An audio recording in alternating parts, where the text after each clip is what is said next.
kita bikin acara ke Maluku Utara. Oh, saya mau dibawa. Harus. Nanti kita atur sedemikian rupa sesuatu hal di Maluku Utara. Kang Deddy Mulyadi ingin ke Maluku Utara. Ada apa ya? Ini adalah agenda besar atau agenda pribadi. Dan Kang Deddy Mulyadi membuat kita terkaget-kaget. Kita simak yuk videonya. Ini habis ini saya mau dibawa kemana oleh Pak Mendes? Aku ikut aja. Katanya mau dibawa kemana tadi? Bikin acara lagi. Oh iya. Nanti kita bikin acara ke Maluku Utara. Oh, saya mau dibawa. Harus. Nanti kita atur sedemikian rupa sesuatu hal di Maluku Utara. Hari ini ramai, banyak pihak yang membicarakan bahwa saya adalah gubernur konten. Artinya bahwa saya hanya bekerja demi konten. Pertama ingin saya jelaskan, bekerja sebagai gubernur tentunya harus ada tujuan, visi dan misi.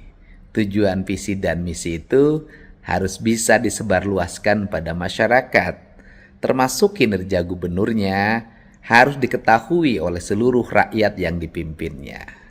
Dulu sebelum saya menjabat, gubernur itu menggunakan anggaran negara yang ada di Dinas Informasi dan Komunikasi. Judul anggarannya adalah kerjasama media. Itu salah satunya. Dikit-dikit lain juga masih banyak kalau saya buka. Di kerjasama media ini tujuannya apa sih? Tujuannya agar seluruh langkah-langkah gubernur, kebijakan-kebijakan bergubernur, pekerjaan-pekerjaan gubernur itu bisa dimuat oleh berbagai platform media. Platform media itu nanti menyebarluaskan dalam bentuk narasi berita, dalam bentuk tayangan gambar maupun tayangan video atau tayangan tulisan. Dan kerjasama media itu memakan biaya yang cukup besar. Saya sampaikan di Provinsi Jawa Barat per tahun hampir 50 miliar. Kalau per tahun 50 miliar, kali 5 tahun bisa jadi 250 miliar. Belum digit anggaran yang lain. Kemudian orang menyebutnya anggaran untuk membangun citra pemerintah provinsi maupun citra personality gubernur itu sendiri. Secara kebetulan saya memiliki media sendiri. Ada YouTube, ada TikTok, ada Instagram. Nah, ketiga media ini saya coba untuk merekam apa yang saya lakukan. Dan saya sajikan di TikTok, di IG, maupun di YouTube. Dan secara kebetulan tayangan-tayangannya relatif ditonton. Itu hak orang untuk menilai baik negatif maupun positif. Tetapi dari sisi aspek kepentingan pemerintah, maka sudah terjadi yang disebut dengan realokasi anggaran. Realokasi anggaran itu dari 50 miliar menjadi 3 miliar. Maka negara, pemerintah provinsi diuntungkan 47 miliar. Sehingga yang 47 miliar itu buat apa sih? Buat bangun jalan, buat bangun irigasi, buat bangun ruang sekolah, buat bangun layanan kesehatan, dan banyak lagi nanti disatukan dengan digit anggaran yang lain. Artinya, media sosial yang saya gunakan itu sudah berhasil mengurangi pembiayaan negara dari belanja media menjadi belanja infrastruktur. Tentunya sudah tentu akan dirasakan oleh masyarakat. Kapan akan dirasakannya? Ya, nanti setelah pekerjaannya selesai dikerjakan. Untuk itu saya mengucapkan terima kasih pada yang mengkritik saya dari berbagai pihak. Saya mengucapkan terima kasih atas kritikannya dan itu bagian dari demokrasi. Dan yang paling utama, saya akan tetap menjalankan apa yang saya lakukan.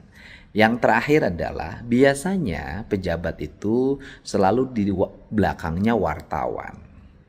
Dia diiringi dengan wartawan kemanapun dia pergi. Saya secara kebetulan saat ini kemanapun tidak diiringi wartawan. Saya cukup dengan anak-anak saya aja yang mengambil gambar kemudian saya muat. Dan tetap pada akhirnya wartawan bisa menulis berita. Dari mana menulis beritanya? Dari platform media yang saya miliki. Bisa ngutip dari IG, bisa ngutip dari TikTok, bisa ngutip dari YouTube. Bukankah ini bermanfaat bagi kepentingan orang banyak?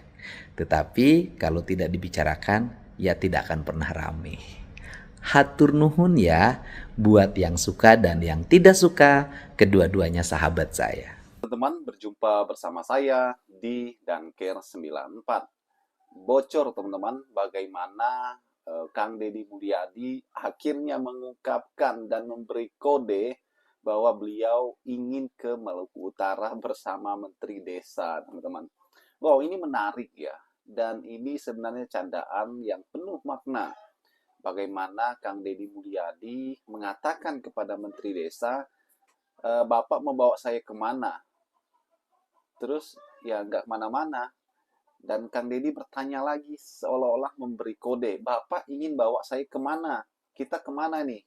Kata Kang Deddy Mulyadi, teman-teman. Dan sontak saja Menteri Desa mengatakan, oh kita ke Maluku Utara. Saya ikut nggak? Kata Kang Deddy Mulyadi. Oh jelas ikut dong, kata Menteri Desa ini, teman-teman. Ini menarik ya. Ini dugaan kita besar ya, bahwa ini ada kaitannya dengan perjodohan Kang Deddy dengan Ibu Shirley Juanda, teman-teman. Bayangkan ya, kalau menteri ke Maluku Utara, ya itu wajar ya, karena memang tugasnya adalah senasional, se-Indonesia, dimanapun menteri pergi itu adalah tugas beliau. Namun kalau Kang Deddy Mulyadi ikut ke sana, ya, bersama-sama dengan menteri ini, teman-teman. Nah, ini yang menjadi pertanyaan. Sebab wilayah kerja Kang Deddy Mulyadi adalah di Jawa Barat. Kecuali, ada kecualinya, teman-teman ya, bahwa agendanya terpisah. Contohnya bahwa Kang Deddy Mulyadi pergi bersama dengan staf-stafnya ke Maluku Utara untuk melakukan agenda kerjasama dagang misalnya dan sebagainya, itu wajar. Tapi kalau Kang Deddy Mulyadi bersama dengan Menteri Desa, ini menjadi pertanyaan nih teman. Ada apa? Apakah memang ada acara yang lebih privat ya? Tapi apapun itu adalah sebuah mungkin hanya candaan dan sebagainya. Tapi ya semoga saja ya kan kedua gubernur hebat ini bisa saling bertemu lagi setelah berjumpa kemarin di tempatnya Kang Deddy Mulyadi. Kinerja Kang Deddy Mulyadi ini tidak bisa ditandingi lagi, teman-teman. Bagaimana beliau menjadi gubernur itu sangat luar biasa. Apalagi Bu Shirley Juanda, gubernur wanita pertama di Maluku Utara, membuktikan bahwa beliau itu tidak bisa diragukan lagi. Karena kedua gubernur hebat ini sebenarnya layak sekali menjadi pemimpin negeri ini. Sebab kinerja mereka yang luar biasa, ya, apalagi dedikasi mereka, kecintaan masyarakat terhadap mereka. Bagaimana menurut kalian? Kita diskusi di kolom komentar.